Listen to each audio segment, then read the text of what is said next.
School bully lays hands on the wrong black girl. 10 seconds later, he never expected this story. At a place where privilege is the unspoken law, even a glance can mark you as an outsider. Sterling Academy wasn't just a high school. It was a symbol of lineage, wealth, and status. Located in the northern suburbs of Hartford, Connecticut, the school was known for its nearly $38,500 annual tuition, student parking lots lined with BMWs, and afternoon tea gatherings of parents with the right connections. Stepping through the wrought iron gates engraved with the name Sterling felt like crossing into a separate world, one where everything was coded in last names, skin color, and family pedigree. Tegan Jones, an 11th grade student, was the obvious exception. The only black girl in her year, she had earned a scholarship thanks to her academic record and a soul-stirring essay on the topic: maintaining yourself in a world that wasn't built for you. But at Sterling, excellence wasn't enough to erase prejudice. Tegan walked down the hallway as if crossing an invisible battleground. The glances from clustered students outside classroom doors, mostly white, with sleek hair and Sterling logo polos, brushed past her like a silent reminder. You don't belong here. Tegan was no stranger to that isolating silence. For over a year, she had studied quietly, avoided attention, and lived on the margins of a school where some believed they owned not just the space, but the narrative. But that day, the universe had other plans. Right at the curve of the main hallway, nicknamed Sterling's Wall Street for being the passageway of the school's brightest stars, Boniface Mason stood there, leaning against a row of lockers like a gatekeeper king. Boniface was the kind of person others didn't call by his real name. They called him B, or the Face. Son of a former New York State senator, his grades were passable, his athleticism unmatched, and his reputation untouchable. At 6 feet 2 inches, nearly 220 pounds, former captain of the football team before he stepped back to focus on student political engagement, Boniface was a living emblem of American entitlement, and he knew it.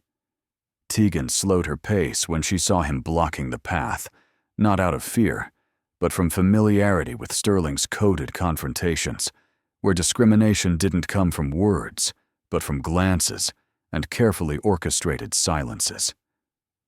"Lost, are you?" Boniface's voice rang out, icy, laced with his signature mockery. A few students behind Tegan halted, pretending to check their phones. Another group by the window turned their heads. The hallway thickened with tension, but Tegan didn't flinch. She didn't blink. And in that moment, she knew. She wasn't backing down. "Move." Her voice was calm, firm, not loud, not angry, but enough to make Boniface freeze. That sentence, simple, short, echoed like a challenge in a world where people like Tegan were expected to bow their heads. No one had ever spoken to Boniface like that. No one had ever dared to break the play he performed daily. But today, a scholarship student, a black girl, chose otherwise. And in that very moment, the granite-like system that was Sterling Academy began to crack for the first time. If you're enjoying this story so far, don't forget to hit that subscribe button so you don't miss the next gripping, powerful stories from Black Strength Stories. The tension in the air could be sliced into pieces.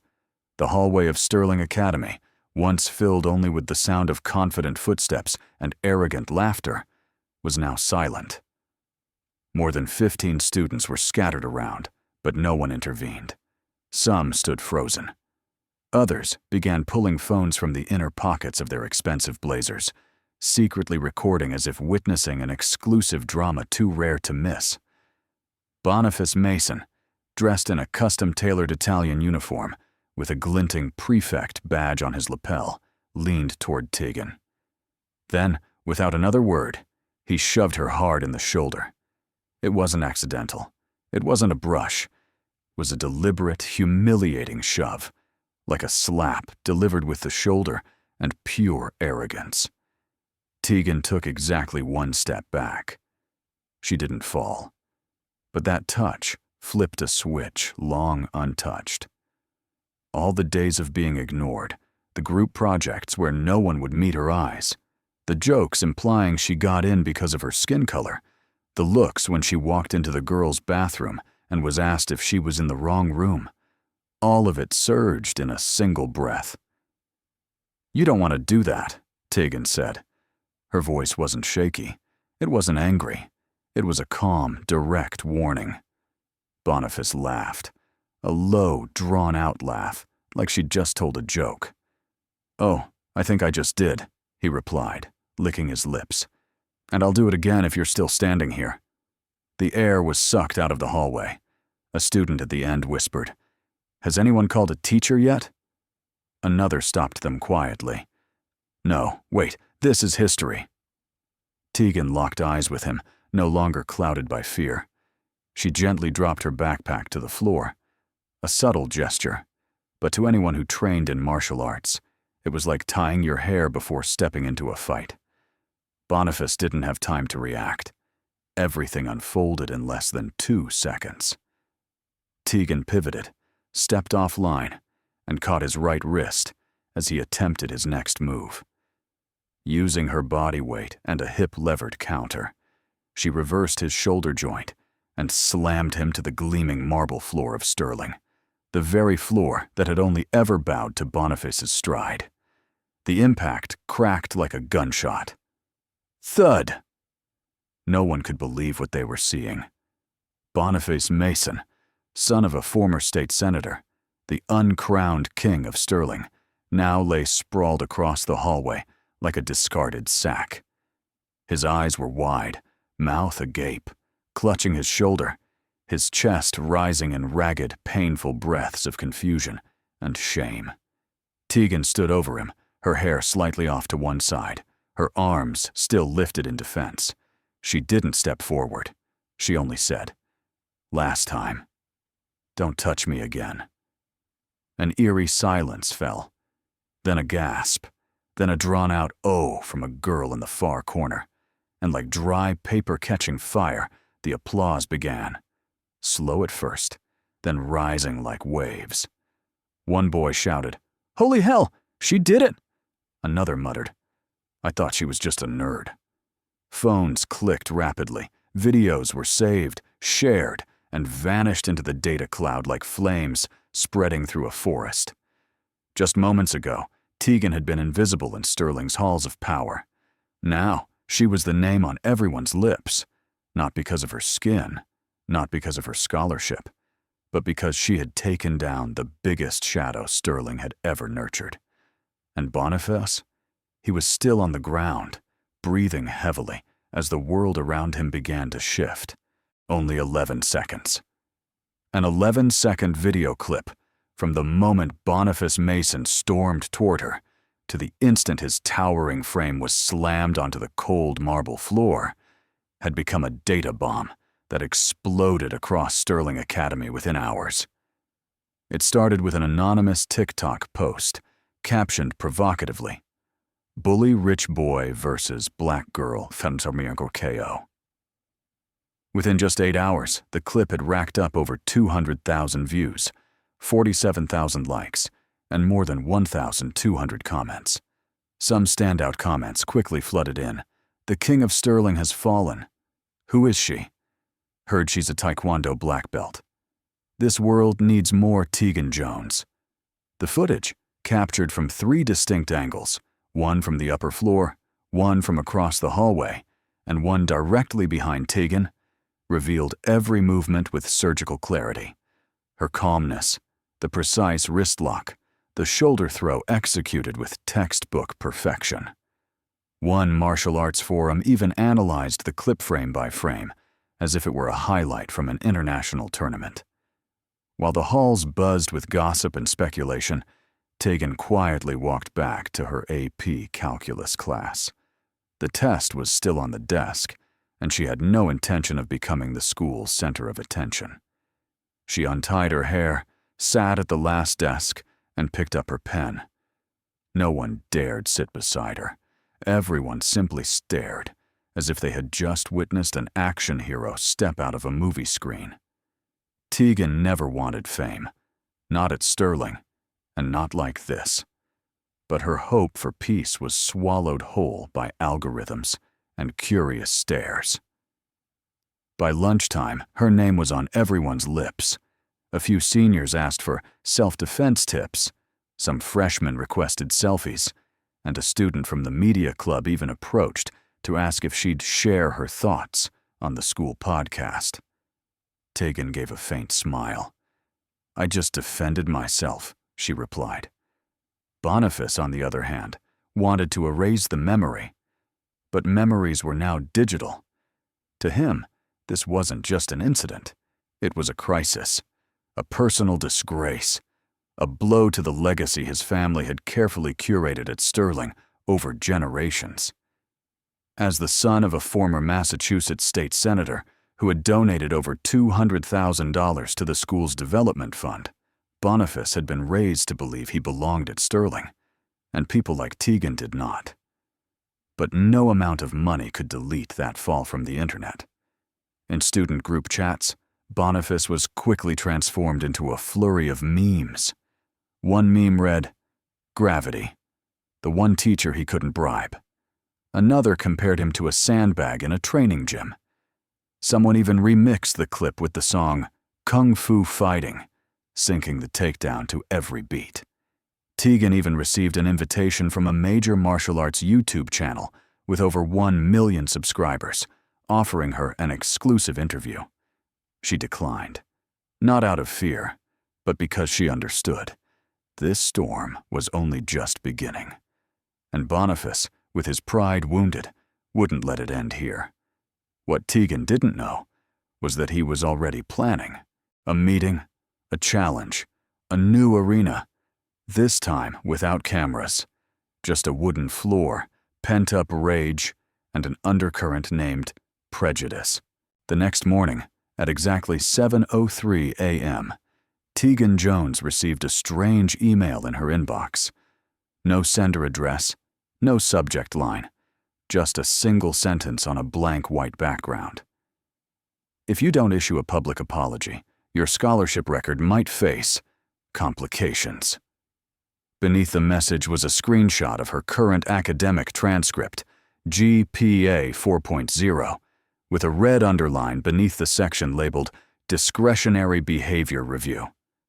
Someone was setting her up. Before she could process it, Tegan overheard whispers coming from behind the bookshelf in the library.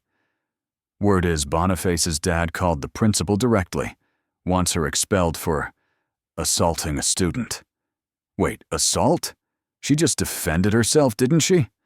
Yeah, but remember the Mason family donated $50,000 to the STEM library last year? Those whispers weren't just rumors, they were warnings. Boniface Mason's absence the entire morning left a strange void. No one spoke about him openly, but every eye glanced toward Tegan, as if waiting to see whether she'd be called into the disciplinary office. By noon, the shadow of that power returned, and it didn't come alone. Boniface walked into the cafeteria with 3 others: Lars, the basketball team captain; Miko, the tech genius with a reputation for quiet menace; and Tyler, a weightlifter known for slamming tables when angry. All 3 were white. All were untouchables at Sterling, and behind their backs, they were known as the White Wall. They didn't need to speak. They didn't need to act. Their eyes swept across the room and landed on Tegan, unapologetically hostile. No words, no gestures, just a chill that seeped into every pore. Tegan said nothing, but inside, something was burning. Among all the students watching, only one refused to stay silent: Ryder Tran, a Vietnamese-American classmate from media studies, known for his tech skills and an almost stubborn sense of justice. Ryder saw the setup clearly. And he knew that without hard evidence, Sterling would twist the truth to fit the system. So Ryder acted. He hacked into the school's internal M protected by two-factor authentication. Having once worked as a tech assistant for the robotics club, Ryder knew the shortcut to access the third-floor hallway camera, where it all went down. After 2 hours buried in the basement computer lab, he extracted the footage from 9:12 to 9:18 the previous morning. The frames were clear, Boniface blocking the way. 09:13-2, a clear shove with both hands aimed at Tegan's shoulders. 09:13-06, her defensive response. 09:13-08, Boniface hits the ground. Ryder time-stamped the moments, saved 3 copies of the footage, encrypted them, and backed them up on both a hard drive and the cloud. He then created a detailed case file, time logs, audio, and visuals, all irrefutable. "I'm not letting this get buried in silence," Ryder whispered to Tegan that afternoon in computer science. She looked at him, surprised by his courage, and felt a faint calm settle over her heart. But Ryder didn't yet know that his actions had also drawn attention. A teaching assistant had caught a glimpse of Ryder's access code, and the system Ryder hacked into didn't just store footage, it logged access, and it reported users to the system admin at Sterling. One of them was a close friend of Boniface. When Tegan left class that day, a small slip of paper fell from her desk drawer. "One more step, and you won't just lose your scholarship. You'll lose your safety." For the first time, Tegan saw it clearly. This wasn't just a schoolyard scuffle. This was a system trying to keep itself clean by burying her in silence. 3:45 p.m. Thursday, Sterling Academy was holding its breath. The media frenzy over the takedown was beginning to cool. But for Boniface Mason, the fire inside was still raging. Then, a short message appeared on Tegan Jones's phone. "Meet me at the gym. No one else. No cameras. Just you and me." Tegan read the message 4 times. No contact number, no explicit threat. Just one line, brief but bottomless. She knew she shouldn't go. Knew this wasn't an invitation. It was a trap. But she also knew, if she backed down, she wouldn't just lose her stance. She would let the Sterling system devour her in silence. At 4:02, she stood at the gym entrance, gray hoodie zipped to the neck, backpack secured, hair tied back. The metal doors opened with a soft hiss, revealing a dark interior lit only by a dim glow from ceiling lights nearly 40 feet above. She stepped in. No sound. No movement. No footsteps. And then, clang! The door slammed shut behind her like a sprung trap. "I knew you'd come," Boniface's voice echoed from the right side of the bleachers. He stepped out of the shadows, Jordan's thudding against the floor. Behind him stood 3 others, Lars, Miko, and Tyler. The white wall, poised like predators ready to strike at any moment. "This time, there won't be a crowd cheering for you," Boniface sneered, his voice low and cold. He tossed a pair of boxing gloves to the ground, framing this as some twisted honor match. But with 4 attackers and no witnesses, honor was just an excuse for violence. Tegan didn't flinch. She slipped off her backpack, setting it gently on the floor. "You didn't come here to reclaim honor," she said, eyes locked on him. "You came to protect a lie." Boniface frowned. Tyler stepped forward, veins bulging on his shoulders. "I just want to see if you're still that tough without the internet watching," Lars murmured. "Finish it fast. No one will know." But they were wrong. They didn't know Ryder had been watching. Monitoring through a security app, glitchy from an API flaw 2 months prior, Ryder had hacked into the backup camera system. That morning, he hid a live feed device inside an old water bottle placed on the bleachers, connected to a private LTE network he'd built himself. The recording had already begun. Every move inside the gym was being captured and sent directly to a secure remote drive. Ryder didn't trust Sterling's systems, so he made his own.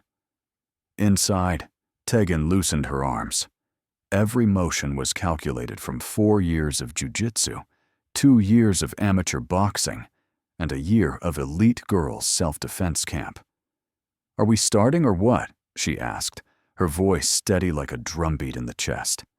Miko lunged first, quick and sharp, but Tegan sidestepped, swept his leg and brought him down in a flawless hip throw. Tyler charged with a wild hook, but she blocked it with a shoulder lock and elbow strike, dropping him to his knees, wheezing. Lars, the calmest of the group, thought he could do better. As he tried to grab her from behind, Tegan flung her weight forward, slid under his grip, then flipped herself upward, slamming him into the basketball post like a sandbag. Only Boniface remained. The room froze for a second. He stepped forward, trembling slightly but trying to wear his arrogance like armor. "You won't win again," he said. Tegan smirked. "I don't need to win. I just need to survive and show you what consequences feel like." They clashed.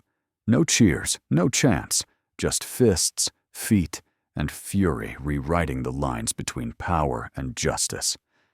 And in the hidden media room on the 3rd floor, Ryder watched every frame, fingers clenched around the mouse, ready to click upload if things spiraled beyond control.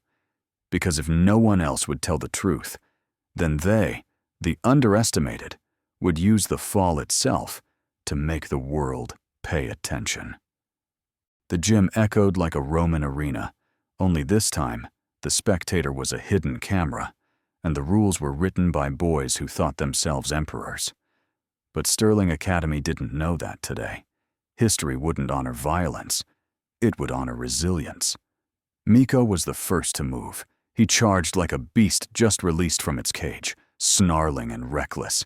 His straight punch was aimed at Tegan's shoulder, but before his hand even grazed her fabric, she slipped to the side, turned, and delivered a roundhouse kick directly to his right knee.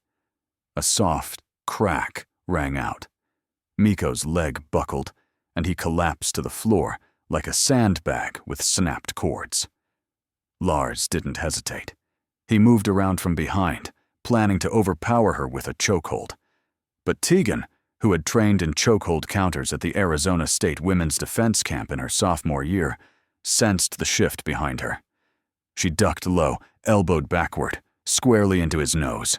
A bright stream of blood splashed onto his white shirt.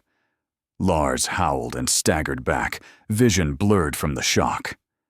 Tyler, the biggest of them all, hesitated for a second, far too long in a fight like this. He lunged with a clumsy punch, off balance like someone who'd skipped every gym class. Tegan leaned aside, then swiftly swept his leg with her left foot while blocking his arm with her right. Tyler lost balance, crashed forward, and hit the slick wooden floor headfirst. A solid thud, then silence. Only Boniface remained. No more breathing sounds, no more footsteps. Boniface stood alone in a sea of defeat. His pale blue eyes burned with humiliation, fists clenched so tight, his knuckles turned white. All the arrogance he carried was now just the ashes of a brittle pride. "Anything else?" Tegan asked, her voice low but not angry. Boniface let out a roar, a sound like a cornered animal, and charged. But he didn't realize that the hallway fall weeks ago hadn't just bruised his body. It had awakened something in Tegan, a defensive instinct long buried and now unleashed. She dodged the first punch, then the second. The third, a sweeping kick, almost landed, but Tegan blocked it with her knee. Then she closed in. With a precise, fluid motion, she hooked her left arm over his shoulder, locked her right arm around his waist, dropped her center of gravity, and pivoted sharply. An Aikido hip throw executed flawlessly. Boniface, 6 feet 2 inches, 203 pounds, was lifted off the ground, flipped, and slammed into the wood with bone-jarring force. The impact exploded like thunder, shaking the earth. No one moved. No one spoke. Miko lay groaning, clutching his knee.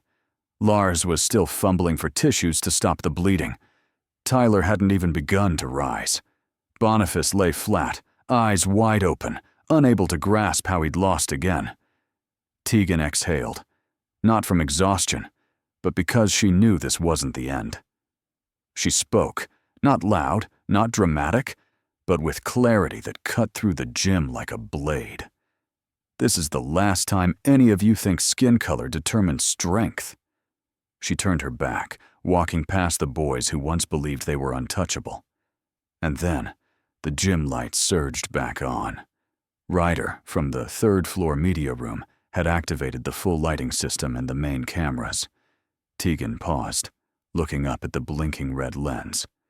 She knew no one would stay silent now, because there were no cheers, no judges, no trophies. Only the truth, and a black girl who refused to be stepped on. The next morning, the atmosphere at Sterling Academy was heavy as lead. News traveled faster than any official announcement. 3 students had been hospitalized. Miko with a grade 2 knee ligament injury, Lars with a nasal fracture and orbital hematoma, and Tyler with fractured ribs. All 3 were members of the White Wall, Boniface Mason's inner circle. But the most notable detail? Boniface didn't show up. Instead, Felix Mason, Boniface's father, former state senator and once a powerful voice on Sterling's board of trustees, walked into the principal's office at exactly 9:17 a.m., accompanied by a high-profile attorney and a personal aide. The goal was clear: sweep the incident under the rug, just as he had done for many of his son's past transgressions. But this time was different. A 5-minute and 26-second video file capturing the entire sequence inside the gymnasium was suddenly leaked online with the caption, "Self-defense or setup." It first appeared on a Reddit forum for high school students, then spread to Twitter and TikTok within just 4 hours. Nearly 380,000 views on the first day, and the comment sections were only getting hotter. The one behind the leak was none other than Ryder Chen, the Asian student from the media club who had backed up the original footage from the school's internal archive before the administration could maintain the data. He wrote only one sentence in his post: "I don't support violence, but I won't accept being silenced." When Tegan was summoned to the internal hearing that Friday, she walked into the room wearing a crisp white blouse, her hair neatly braided, her face bare of makeup. No lawyer, no aide, just her, and a calm presence that silenced the room. She didn't have to say much. The evidence was undeniable. The footage showed 4 male students surrounding her, shutting off the gym lights and locking the doors from the outside. Not a single accusatory question was directed at Tegan. For the first time, some members of the disciplinary board looked at her not as a name on a scholarship file, but as someone redefining justice within the suffocating walls of the institution. Outside the school, a media storm was brewing. NABASA, National Association of Black Students in America, sent a letter demanding that Sterling publicly state its stance, while local journalists began reaching out to parents and students. On social media, the hashtag number #TeganJonesTruth began to spread, alongside hundreds of posts from students who had once been victims of Boniface and his group. One 10th grader wrote, "He used to call me a brown-skinned quota case throughout the first semester. But no one dared to speak until Tegan did." Surprisingly, a history teacher, Mr. Charles McNeil, the only black faculty member, quietly sent a handwritten letter to the school board, quoting Frederick Douglass, "Power concedes nothing without a demand." Sterling Academy was shaken. Boniface's once proud image, once plastered across athletic honor boards, was quietly being taken down. And for the first time in years, it wasn't the Mason family's voice that echoed through the council halls, but the voice of justice, sparked by a takedown and the rise of a black girl named Tegan. 1 week after the incident, the name Tegan Jones was no longer just a topic whispered in the hallways of Sterling Academy. It had made its way to BuzzFeed, headlined boldly, "Black Girl at Elite School Breaks the Wall of Silence." Within 48 hours, the article amassed over 1.2 million views, shared by social activists, educators, and even parents who had once stayed silent about school bullying. More than 600 emails were sent to the school's inbox within 3 days. Some came from current parents, others from alumni, those recounting their past experiences of subtle racism at Sterling years ago. One wrote about being denied a student council nomination for not fitting the image. Another girl recalled classmates secretly calling her "quota girl," implying she was only admitted because she was a person of color. All the buried truths were now rising like floodwaters breaching a dam. Meanwhile, Tegan chose neither silence nor rebellion. She took action. Every Saturday at 4 p.m., behind the school's athletic building on a small practice court, she began offering free martial arts classes to all students, especially girls and those who had been bullied. She named the class STAND, short for strength, truth, action, no defeat. The first session had only 4 students. By the third week, 27 had signed up, from all grade levels: white, black, Asian, and Latinx. The first thing Tegan said before the class began was, "You don't have to be the strongest in the room. You just have to be the one willing to stand when you're pushed down." Boniface Mason, meanwhile, was suspended indefinitely. His family hired a high-profile law firm from Boston, threatening to sue the school for violating his right to education. But the community response was no longer the same. On the student forum, an anonymous post went viral. "If Boniface comes back, who'll be the next to get pushed down?" Within the school, a quiet shift was taking place. Principal William Parks, who had ignored numerous past complaints, was suddenly removed from his role, temporarily for internal restructuring. In his place, the vice principal for student support, Ms. Helena Cortez, previously sidelined from key administrative decisions, was invited to lead the new Policy Review Council on Discrimination and Conduct. Tegan's story spread beyond Sterling's campus. CNN Student Report reached out for an interview. A podcast dedicated to youth and school justice scheduled a session with her, but Tegan declined most invitations. "I'm not a hero," she told one reporter. "I just stopped bowing my head." The clearest shift came from students who had once remained silent. Ryder, the one who shared the footage, now co-led the training sessions. A white student who used to be Boniface's close friend publicly apologized on the school network. "I used to think silence is safe, but now I understand. Silence is complicity." To many, Sterling Academy remained a school for the wealthy. But because of the defiance of one small black girl, the institution was forced to reflect, not only in its policies, but in its collective conscience. Because real change doesn't start in boardrooms. It begins when someone refuses to stay silent. And this time, that someone was Tegan. 3 months after the thunderous takedown in the gymnasium rang out like a wake-up call to all of Sterling Academy, Tegan Jones was no longer just a black junior student. She had become a symbol of rational resistance, a role model for students who had long been deemed unfit for the atmosphere of this place. In May, at the National Student Conference on Equity and Leadership held in Washington, D.C., Tegan was invited to be the keynote speaker for the theme, "Equality Doesn't Come from Fear."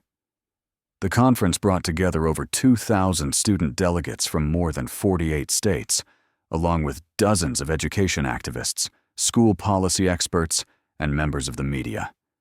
She stepped onto the stage in a simple blue suit, no logos, no sound effects, just a microphone, a spotlight, and the expectant silence of the auditorium.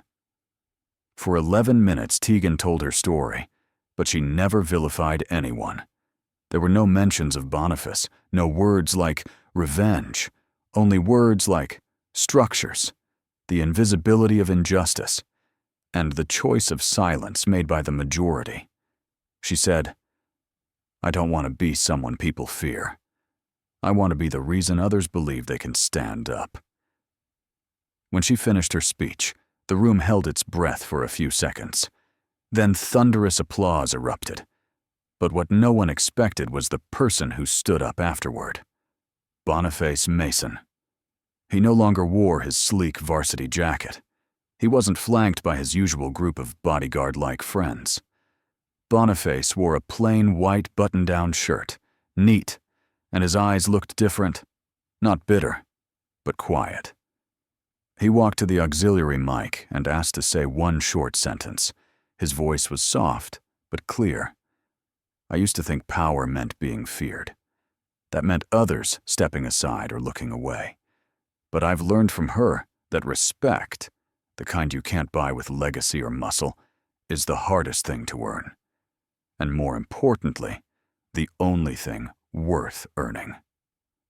The auditorium fell silent, not because of Boniface himself, but because of what he had just admitted, something no one ever expected to hear from him, and because of the calm, steady presence of Tegan, the girl who didn't need to fight back to win.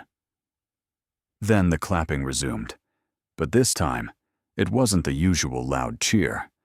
It rang out like the knocking of a gate, not as an ending, but the opening of a new chapter. Among those clapping were people who had once been bullied, people who had once been bullies, and people who had once stood by, but now understood that silence carries consequences too. After the conference, Tegan didn't rush back. She spent one evening meeting Boniface privately in the courtyard behind the venue. No cameras, no audience, just a conversation between two people who had once been adversaries.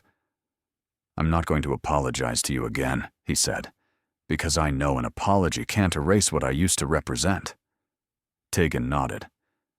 "I don't need your apology. I just need to know you won't teach your son to act the way you did." They shook hands, not warmly, but truthfully. And for Tegan, that was enough. Because change doesn't come from moments of victory. It comes when someone dares to face themselves. There may be more Boniface Masons at Sterling Academy in the future. But now, they'll know this. A girl named Tegan Jones once walked those halls, and she never bowed her head.